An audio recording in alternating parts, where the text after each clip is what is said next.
tad iespējams, ka daudziem šis vārds nebūs tīkams, jo mēs redzam, ka arī pravieši, arī Jēzus un apostuļi runāja bieži vien to, kas nav tīkami cilvēkiem. Kaut vai kā spilgts piemērs, viens no vecās derības pēdējiem praviešiem, Jānis Kristītājs, ka viņu pat nogalināja. Tas bija tik nepatīkami Herodam, ka viņš norādīja uz grēku. Ja draudze neatgriežas tā, kā to pieprasa Dieva vārds, ir lielas problēmas. Ir lielas problēmas. Izrādās, ka pēc Dieva vārda, ja tas nav mans izdomājums, ja mans secinājums izrādās, ka ticīgie daudz iet uz elli, izklausās briesmīgi, nepievilcīgi, un es patiešām no sirds es nevēlos, lai tieši šī draudzē pēc iespējas būtu daudz cilvēki. Ir forši, bet svarīgākais tomēr, lai tie, kas šeit ir, un tie, kas klausās, lai viņi būtu glābti 100%.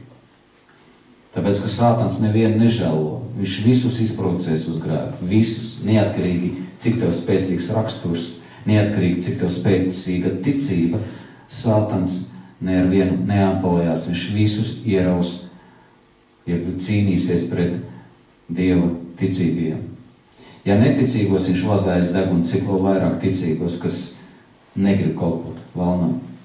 Un ticīgie cilvēki, tā izpratnē, kā Dieva vārds saka, viena daļa ticīgie cilvēki iet uz elli, pat ja viņi ir noskaitījuši pantiņu, pat ja viņi ir piedzimuši no augšienes, kā to mūsdienās noformulē. Galvenais piedzimt no augšienes. Nē, galvenais paklausīt Dievam. Es teiktu tā, galvenais paklausīt viņam. Un Dievs neapsola nekur, ka viss ies kā snērēts, kā parasti liek akcentu, ka Dievs tev apsvētīs no visām pusēm. Kaut kādu mēs to neredzam, tas nav tā. Paskatāmies kaut vai draudzes, cik viņas ir pilnas ar slimiem cilvēkiem. Kādam redzes slikta, kādam muguras problēmas, kādam kāja slikta, nedarbojās, nekustās tur, kādam rokas pirps, kādam asinsspiediens, 100 problēmu. Un varētu pateikt, kā tad Dievs tā neuzklaus, viņš tak ir apsolījis, ka dziedinās, svētīs. Jā, tā ir Dieva griba, bet galvenokārt Dievam ir svarīgi to dvēseli. Un es neieteiktu tiesāties ar Dievu un prasīt, lai viņš izskaidro, kāpēc viņš negrib tev dziedināt. Jo, ja Dievs izskaidros, tad maz neliksies. Paskamies Ījaba grāmatā. Kā bija, kad Ījaba 42. nodaļa no 1 līdz 6, ka viņš bija beigās, ko viņš teica, gatavs dubļos un pelnos sēdēt. Dievs viņam paskaidroja šo to, Dievs atklājās viņam. Viņš arī gribēja zināt, kāpēc es slims, kāpēc es zaudēju bērns, kāpēc sieva tāda, kad saka, lai pazaimo Dievu un mirsti nost un vēl viss kaut kas, un tur bija vēl padomu no tiem draugiem. Visdažādākie pie tam labi padomi bija. Es nedomāju, ka cilvēks gribēs dzirdēt atbildi, kāpēc Dievs tev nedziedina. Tur ir jābūt ļoti augstprātīgam principā, lai nāktu ar tādiem jautājumiem pie Dieva. Es pat teiktu, tas ir kaut kādā mērā bīstami. Tāpēc, ka Dieva taisnība ir tik pārāka, tik spēcīga, neatkarīgi, cik tu svēti dzīvo, cik tu pakļaujies Dieva gribai, tad Dieva svētība būs pārāk, un viņam vienmēr būs taisnība, un vienmēr cilvēks būs zaudētājs. Jebkura katra būtne, kas grib tiesāties ar Dievu, būs zaudētājs. Un draudzē ir viena vienīga misija. Nevis, lai piepulcinātu maksimāli vairāk cilvēks. Ir labi, ja viņi ir daudz cilvēku un glābti. Bet labāk, ka cilvēki, kas nāk uz draudzē, klausās arī šos dievkalpojumus, ka viņi būtu izglābti 100%, tā kā Dievs to ir apsolījis, ka no manas rokas neviens neizraus. Dievs to ir apsolījis, un tas var notikt tikai tad, ja cilvēks ir paklausīgs. Tas nenozīmē, ka tu atsakies no nāves grēkiem un visu ar to beidzās tavu kristietību. Tas nozīmē, ka tev krusta dzīvē jābūt katru dienu. Un ja draudzē nerunā par šo, ja draudze nesagatavo cilvēku uz mūžību, tā ir lieka laika tērēšana. Es pat ieteiktu, neiet uz tā draudzi, priekš kam tērēt laiku. Ja cilvēks nevēlās glābties, nevēlās paklausīt Dievam, tad priekš kam tēlot, ka tu esi likumīgs, priekš kam tēlot, ka tu esi labs cilvēks, pēc Dieva baušļiem tu neesi labs cilvēks. Mēs neviens neesam labs cilvēks pēc Dieva baušļiem, bet mēs esam saņēmuši dāvanu glābšanu Kristus upuru dēļ. Kristus upuru dēļ mēs esam saņēmuši dāvanu, un mums ir cerība iemantot debesis, ja vien mēs esam paklausīgi Dievam. Un draudze ir tā vieta, kur cilvēki tiek sagatavoti mūžībai. Un draudze ir vieta, kur neredzīgi cilvēki paliek redzīgi. Es runāju par garīgo aspektu šajā ziņā. Jo draudzē ir jānorāda uz dvēseles problēmām un ir jānorāda, ko nozīmē ikdienā ticēt Dievam. Ne tikai vārdos, ka mēs ticam un viss ir labi un Dievs tevi ir apsveitījis, bet kā tas ikdienā notiek, kā ticība izpaužās ikdienā. Un draudzē par to būtu jārunā. Pretējā gadījumā, ja cilvēks ir akls, viņu var viegli piemānīt, un Sātans to izmanto. Tāpēc lēnprātība tā ir ļoti vērtīga īpašība, tas ir tikums. Jo, ja cilvēks ir akls, kā Jēzus teica, tad viņš iekrīt bedrē. Kas tā ir pa bedri? Elle, protams. Un Dieva vārds atklāja, kādi mēs esam, kādas ir mūsu dvēseles. Un tās otršķirīgās lietas, dziedināšana un svētības ārējās, tas ir otršķirīgās lietas. Dievam tomēr svarīga dvēsele, un viens no variantiem, es neesmu Dieva vietnieks, bet viens no variantiem, ne tikai viens, principā tur ir kādi 10, kā minimums 10 punkti, kāpēc mēs ciešam, kāpēc mums ir problēmas, un kāpēc mums ir veselības problēmas, un kāpēc apstākļi slikti un tā tālāk. Starp citu, Pāvils ļoti daudz runā par važām. Neskatoties to, ka viņš piedzīvoja eņģeļus, neskatoties to, ka viņš dzirdēja vārdus, kurus nevar izrunāt, ko nedrīkst izrunāt šeit. Iemesls ar nezinu. Neskatoties to, ka viņš piedzīvoja paradīzi, debesis, garīgos spēkus piedzīvoja pašu Dievu, viņš bija tur 3. debesīs, ja? Neskatoties uz to visu, viņš sevi apzīmē kā gūstekni, kā važās kaltu. Un viņš ir pazīstams visā pasaulē, visā kristīgā pasaulē un arī starp neticīgiem. Svētais Pāvils kaut kādā mērā ir pazīstams, tāpat kā apostols Pēters. Ķēniņi, ja tie liels kungi, kam bija naudas pa pilnā un ārējais spožums, kaut kā tas netiek pieminēts, un tāds cilvēks bieži vien kaut kur, viņi pazūd cilvēku vēsturē, kaut kur nebūtībā. Bet Pāvils lielās ar važām. Un tas ir tāds drošs līdzeklis, tāpēc, ka važas nevar atņemt, un uz to nepretendē ienaidnieki uz važām. Bet, ja tev būs daudz zelts, vienalga kādā izpausmē, tur būs daudz pretendenti, vai ne? Un tā ir nedroša lieta. Tāpēc Dievs saka, krājiet mantu debesīs. Un ir svarīgi, ka draudzē norāda šīs patiesības, lai mēs nebūtu akli un lai mūsu Sātans nepiemānītu. Un rezultātā cilvēks neaiziet bojā.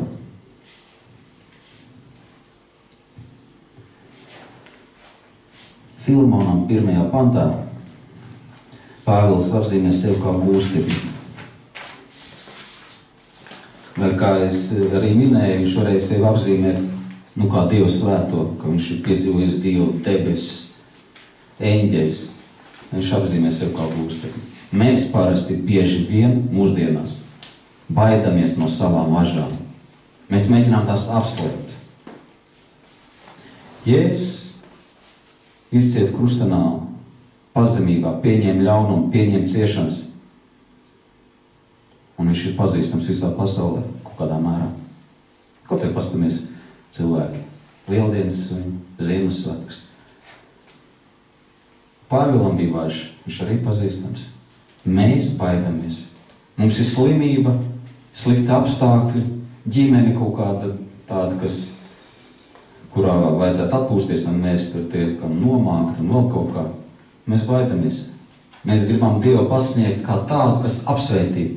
Un tas ir tāds neveselīgs veids vienmēr šādā veidā sludināt evaņģēliju.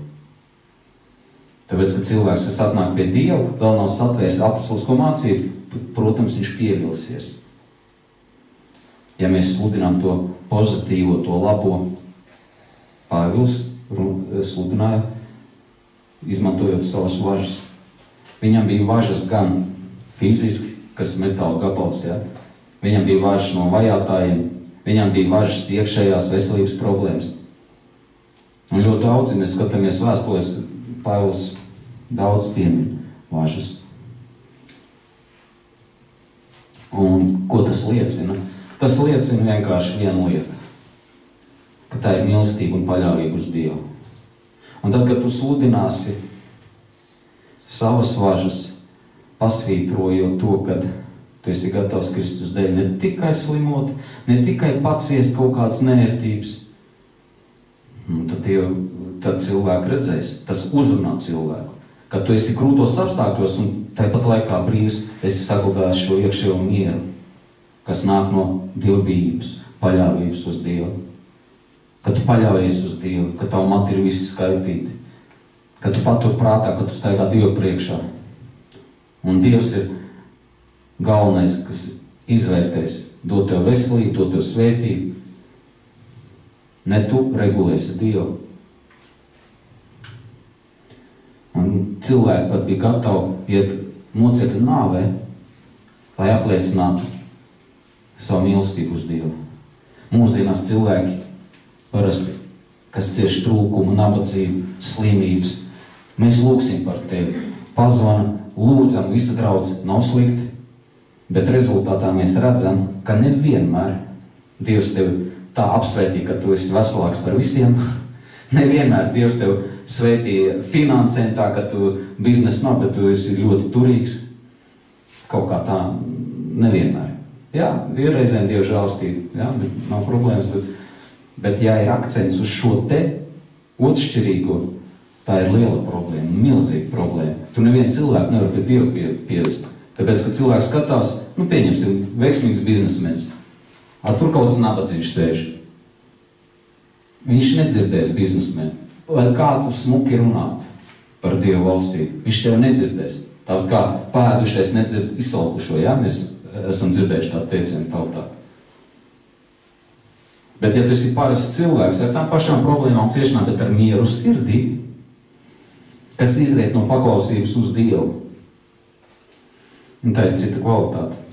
Cilvēks aizdomāsies, viņš redzēs, ka tev ir milzīgas problēmas, varbūt pat lielāks nekā tām, kam tu sludini, bet viņš runā par mūžību, un viņā ir miers un paļāvība. Nav stresa neticīgiem cilvēkiem, kam ir problēmas, važas, Sātans viņus ievada nospiestībā, depresijā, un tagad tās modernās slimības, ja, distonijas kaut kādas tur veģetārās vai veģetīvās.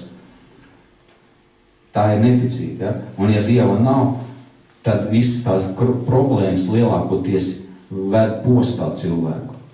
Mums ticīgajiem ir priekšrocība tajā, kam paciešot pat, pieņemot Dievu žēlstību, mēs iemantojam debesis. Un plus esam vēl šeit svētīti. Galvenais ar šo garīgo sastāvu mūsu dvēseles svētīt. Važas dod principā drošību pa lielam. Drošību. Tas pirmkārt neviens neatņems. Tu ar tām plātīties neviens neatņems. Neviens nepretendēs uz tavām važām. Tas ir interesanti, vai ne? Ja tu plātīsies ar naudas džūksni, cik tur daudz pretendenti būs. Apskaudīs. Pāvils sevi sludināja kā gūstekņi, kā važās iekaut. Ir par ko aizdomāties. Kas apliecināja Kristus mīlestību. Kas apliecināja mīlestību uz Dievu. Un cilvēks, kad redz tādu cilvēku, viņam tas uzrunās vienmēr. Vienmēr tas uzrunās.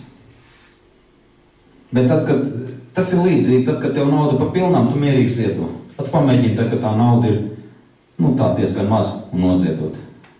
Būs starpība.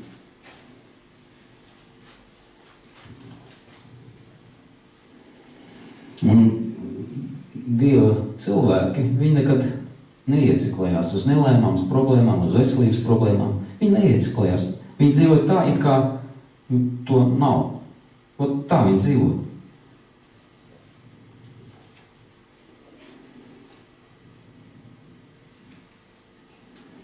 Un caur šīm važām mēs, principā, pieminām savu mīlestību uz Dievu un Dieva mīlestību uz mums. Mēs varam norādīt to, ka Dievs mūs tik ļoti mīl, ka viņš iejaucās mūsu dzīvē tik spēcīgi, lai tikai tavu dvēseli būtu izglābta. Tas ir numur 1, un pēc tam vispārējais. Pēc tam viss izrietošais. Un tā, ka mēs piedzīvojam slimības, kurām varbūt gadu lūdzam vairāks, ja, tad ir jāsaprot, ka tā ir Dieva mīlestība. Protams, tu vari kā ieps tur pretendēt, Dievs izskaidro, kāpēc man šitā ir. Es kādreiz esmu runājis par ciešanas jēgu un nozīmi, tur ir vairāki punkti. Bet, ja mēs gribam tā ļoti smalki un daudz saprast, es domāju, ka tas ir bīstam pat prasīt Dievam izskaidrot, kāpēc tieši tev tā ir. Tāpēc, ka būs tāda situācija, ka tev, principā, vispār, nezinu, laikam, dzīvot negribēsies šeit uz zemes. Būs gatavs kā ieps sēdēt dubļos un pelnos. Būt tik pazemīgs, zemāks par zāli. Visticamāk, ka tā varētu tas notikties.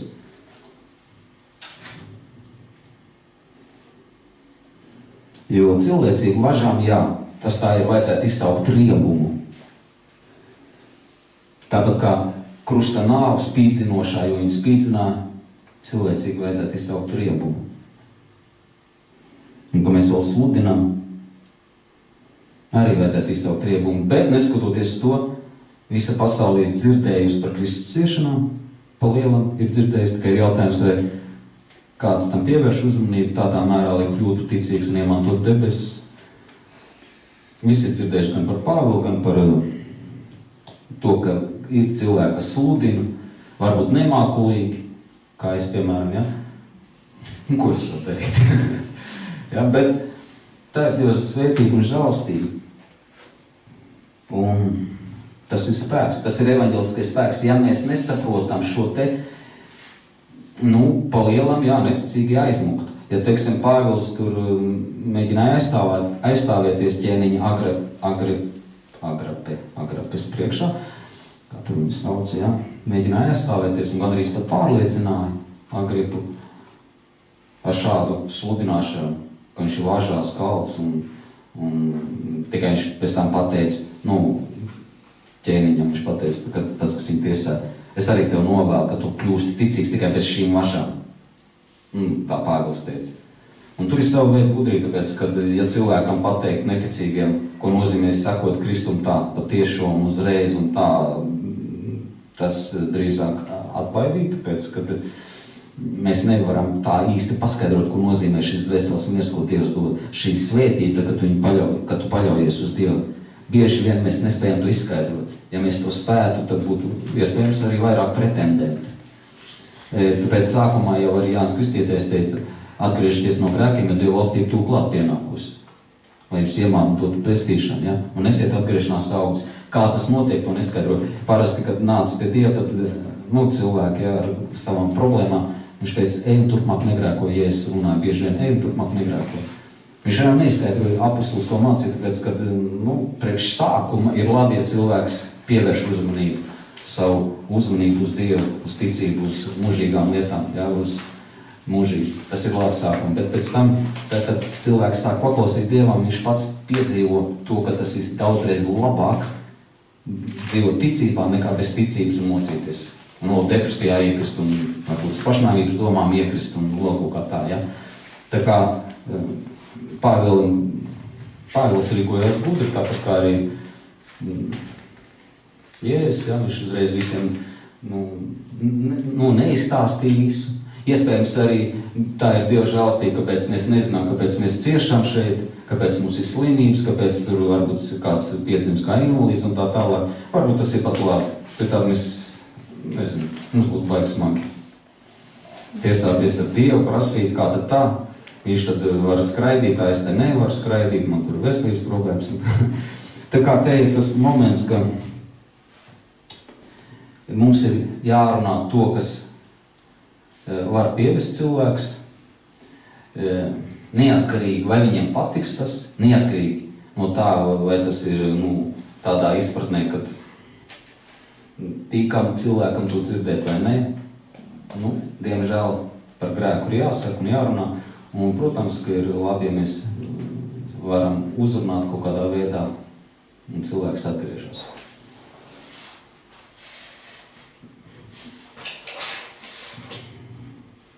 Vēl ir kādas raksturvietas, teiksim, Efeziešiem 4, 1, 2, man liekas, bija, kad Pāvils saka, es esmu možās slēgts Dieva Kristus dēļ.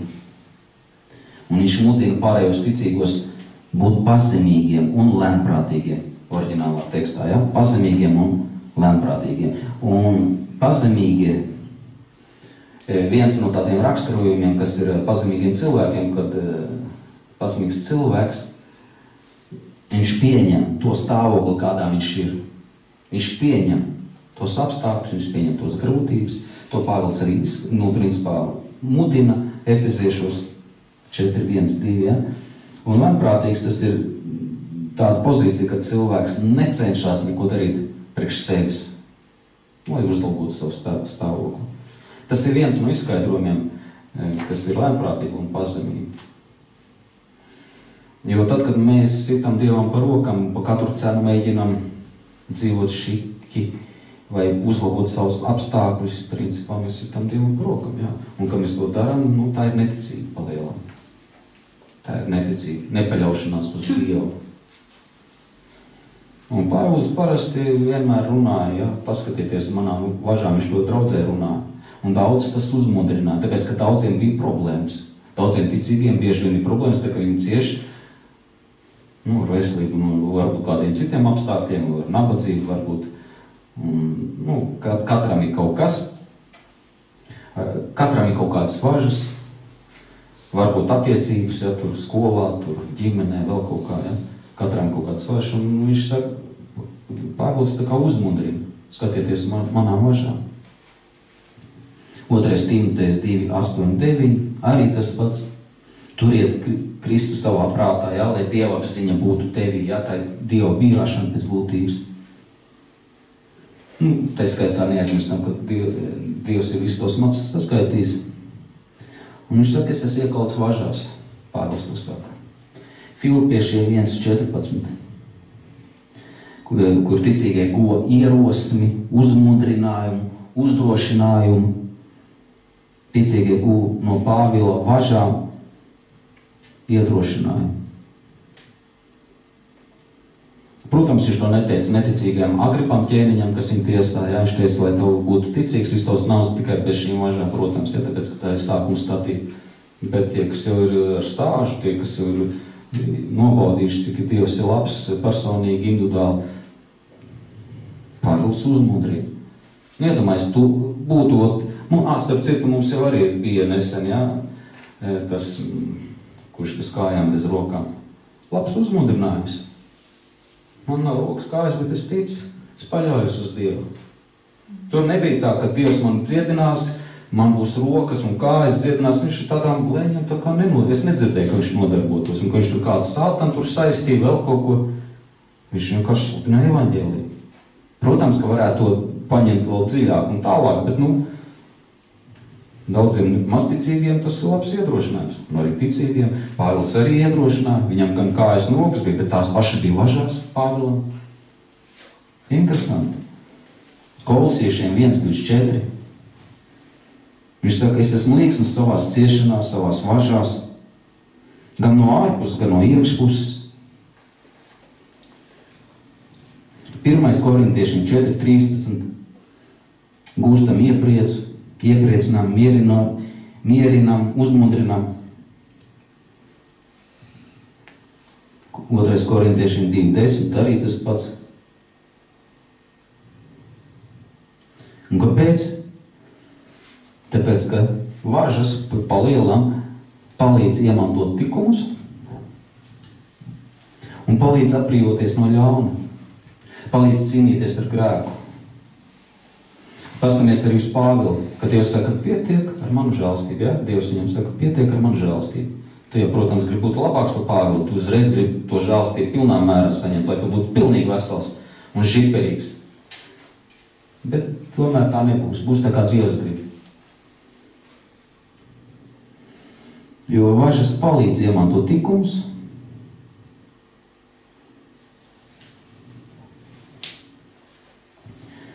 un vēl, ko mēs varētu pastīties par, kāpēc jaunajiem, jeb neticīgiem, ja, uzreiz varbūt nevajag tādu spēcīgu vārdu runāt. Pat Jēzus par to saka, ja, 9, 16, 7. pāns par ielāpi, jo, ka nevar likt vecām drēbēm jaunu ielāpi, jaunu vīnu vecos traukos, ja, kamēr dvēseli nav izmainīsies, kamēr viņi nav satvēruši evaņģelisko mācību. Sākumā ej un negrēko. Tu neesi tālu no Dieva valstības, turpini, ja? Un tad būs šis te, ko es saku, ja, maza daļa no tā visa. Romiešiem 5.3. Ciešanās iegūstam pacietību, tikumu iegūstam. Dievs radīja mūs pēc savu tēlu un līdzības, tas ir mūsu dabīgais stāvoklis, ka mēs dzīvojam tikumos, ne tikai, ka mums ir pirksti, rokas, ausis, deguns, ja? Bet šim iekšējiem saturam jābūt, tie tikumi. Un ciešanās mēs iegūstam pacietību, izturību. 2. Korintiešiem 12.9. Pāvils saka, es lielīšos ar nespēku. Ar nespēku. Mums nav jābaidās no tā, ka mēs esam slimi, nevarīgi. Ok, ja tā Dievs ir gribējis, tā ir Dieva mīlestība uz mums. Jā, mēs nesaprotam to līdz galam. Viens no izskaidrojumiem, ka mēs ņemam dalību Kristus ciešanās caur to. Kristus ciet un mēs tā kā apvienojamies arī viņa krusta nāvē, ka mēs vienkārši sevi turam krustā, lai augšām celtos tajā dienā. Un Dieva spēks caur šīm važām izpaužās. Jā, tur tālāk rakstīts, Dieva spēks izpaužās caur ticību uz Dievu. Neticīgiem ir otrādi, protams, tur sātāns izpaužās. Cilvēks grib depresijā, vientulībā, nospiestībā. Mums ticīgiem tas izpaužās kā Dieva spēks, un tevi ir miers. Jo, ja mēs uzticamies Dievam, kurš ir varens un ir apsolījis mūžību, kāda problēma? Šī zemes dzīve daudz ātrāk paies. Tas ir tā kā jūs minēju pagājušajā, ja? Tad, kad tev ir 3 dienas līdz atvainājumam palicis, 3 dienas pieņemsim, ja? Tu šajās 3 dienās tu vari izdarīt daudz vairāk, un tu pat neiebildīsi, nestrīdēsies ne ar vienu. Ja priekšnieks saka, paliec ārpus darba laika, tu pastrādā vēl, tu zini, ka tūlīt būs tev atvainājums. Kāda problēma? Tu tas smagais darbs, kuru tu ikdienā diez vai strādāt, ja? Tu to pieņem, pat nepurkšķi, viss tas tā ātri aiziet. Un ja mēs zinām, ka mūs gaida mūžība, kādas problēmas uzticēties Dievam šeit, tas ir īsts mirklis, tikai īsts mirklis. Mums ir cits noskaņojums, cits garīgais, veseliskais noskaņojums. Un Pāvils arī par to ir runājis, arī Jēzus runāja, ka mēs esam kā zieds laukā, šodien no rītā nav. Lai arī tas ir uzmundrinājums, paciest un panest, jo mēs saņemsim algu par to, ka mēs uzticamies Dievam un paciešam visas grūtības un tās nesmukās lietas varbūt, ja, tāds, kas mums izsauc diskomfortu. Mēs varam to paciest. Un plus iemantot cilvēks. Kaut vai ģimenē, caur pazemību, mēs iemantojam tuvākus cilvēkus, mēs viņus varam uzrunāt.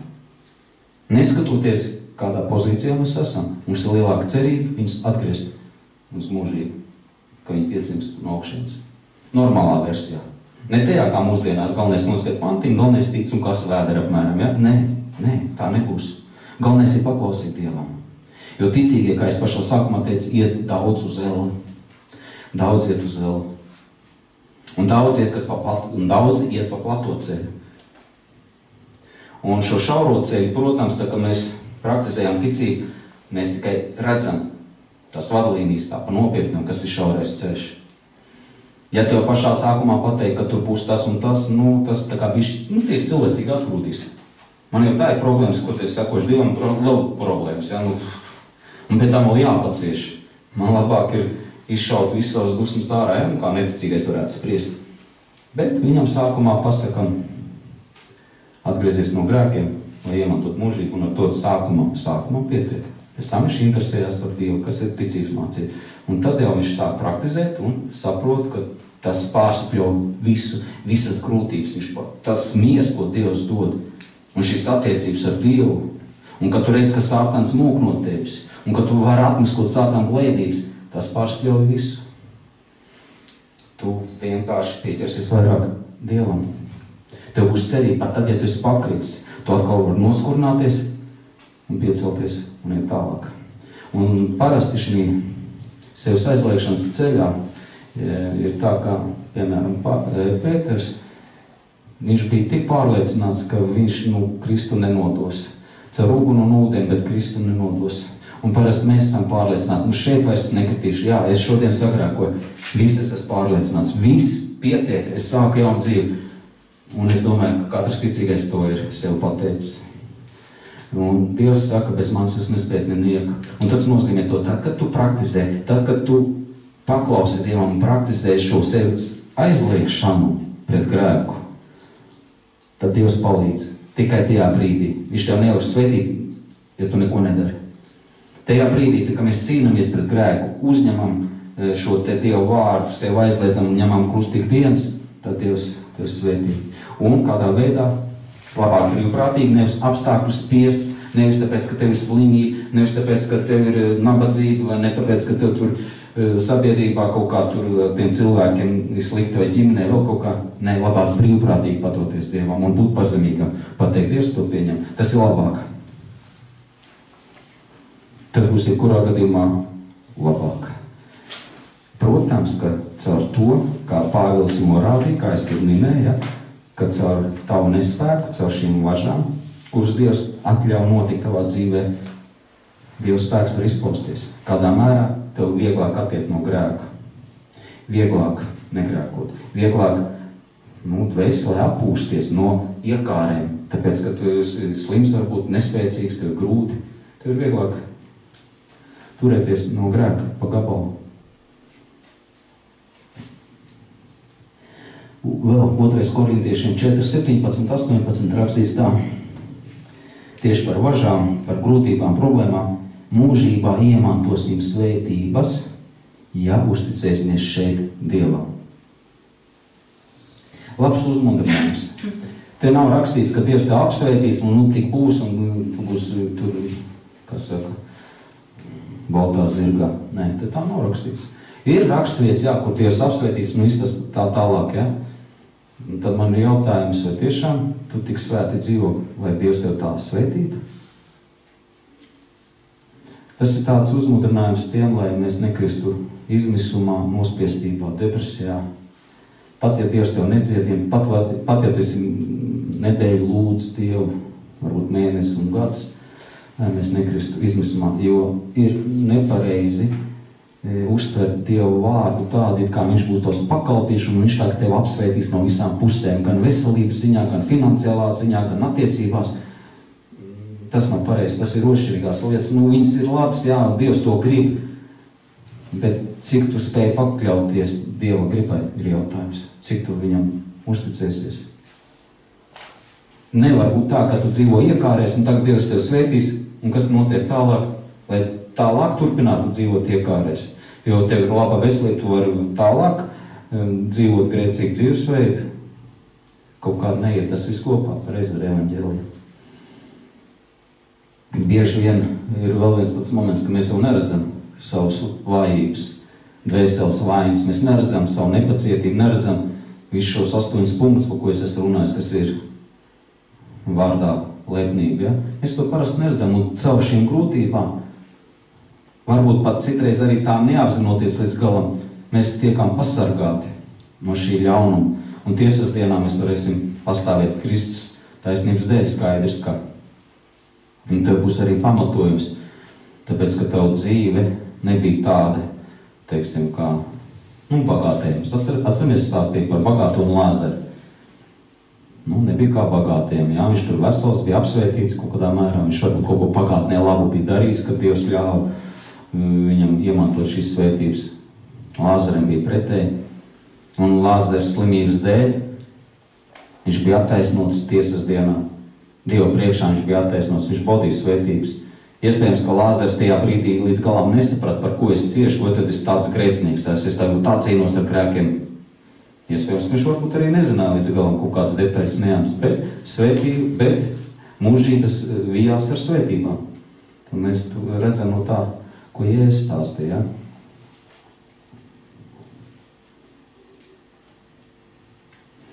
Un, protams, kad kāds noteikti pateiks, vai tad Dievs negrib, ka mēs tiktu dziedināti un tā tālāk. Tad es varu pateikt to, kā rakstīts šeit evaņģēlijā uz šādiem jautājumiem. Jāņa evaņģēlijas 12:25. Dievs atkal norāda, ka mums, ja gribam iemantot dzīvību, mums ir jāienīst. Jāienīst savus komforts, savus zemišķās, miesiskās iegribas, ir jāienīst, par tie gadījumā zaudēt veselu. Un Dievs bieži vien mums šajā ziņā palīdz. Pat tad, ja mēs to ļoti negribam. Kādā veidā vīrs neticīgs varbūt kādam, jā, apstākļi, veselība.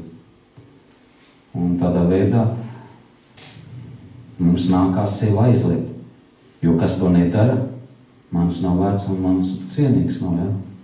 To Jēzus runā. Marka evaņģēlijs arī 8:34, 35. Mateja 16:25.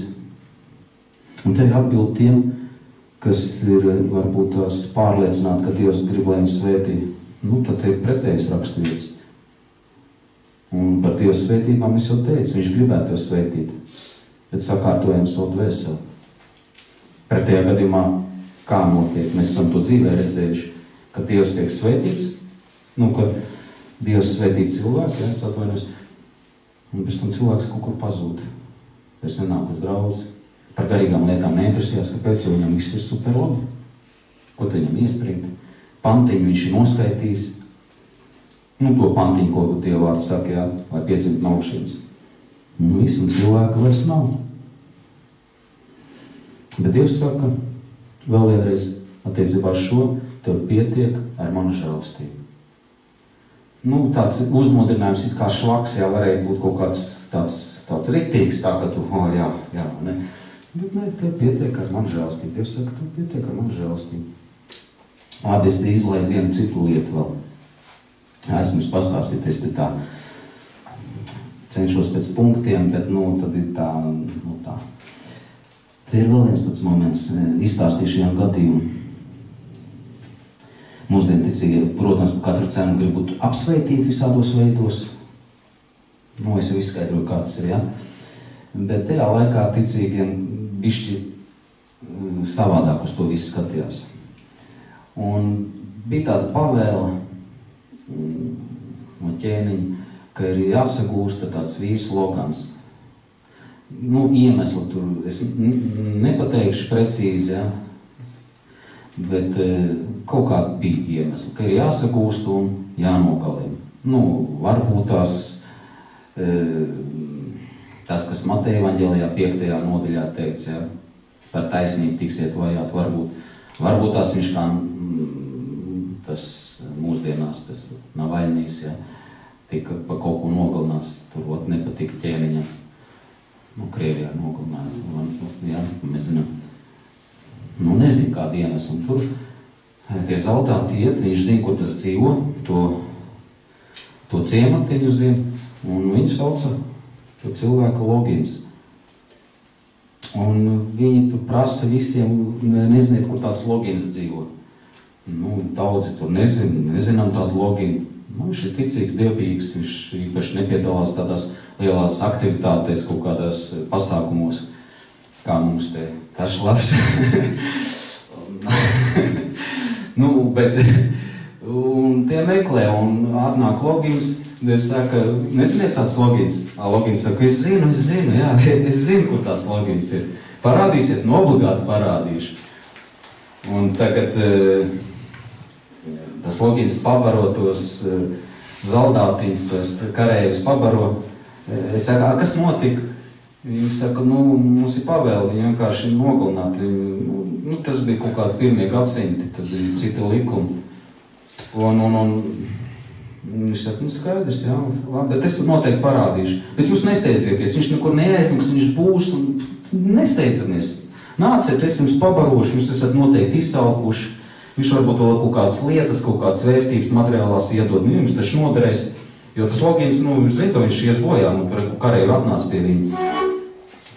Pabaro, visi draudzīgi aprunājās par mūžību, parunāja, noevanģelizē tos karavīrus un tā tālāk. Viņš saka, nu tad rād, kur tad dzīvo tas Logins? Viņš saka, nu, nekur no jums nav jāiet, Logins pats pie jums ir atnācis. Es esmu tas Logins, viņš saka. Un tie uzreiz kā? Un tagad kā, ko lai dara? Logins viņš iedrošina, viņš saka, jūs neuztraucieties. Ja ķēniņš teica, te es esmu, cerdiet man roku nost, kāju, nogalniet, kā gribat, es esmu, klausiet ķēniņu. Jums taču ķēniņš jāklaus, jūs jau uz viņu strādājat, viņš jums algu par to maksā. Jūs paskatieties, kāda attieksme, ja tajā laikā ticīgiem. Mūsdienās būtu pagaidi, draudze lūdziet par mani, man tev šitas te un tas, ja. Draudze man tur kāja, roka, tur vēl kaut kas. Pagaidiet, man ir jāpalūdz, man vajag nedēļu. Dievs palīdz, glāb, sūta eņģeļus. Nu, mūsdienās, ja tāda reakcija. Sātans jāsasaist. Dievs, Jēzus vārdā sasaist sātanu. Nu, tāda reakcija noteikti būtu mūsdienās. Kāpēc? Neticība. Nesapratne par apostulisko mācību. Nesapratne par Kristus mācību. Pacietības mācību. Un Logins vienkārši tādā veidā nodeva sevi Dievu rokās. Nu, tāds stāstīšu. Laikam tad arī viss, mums kaut kā negribējās runāt šodien, bet, nu, labi, viss, paldies par uzmanību.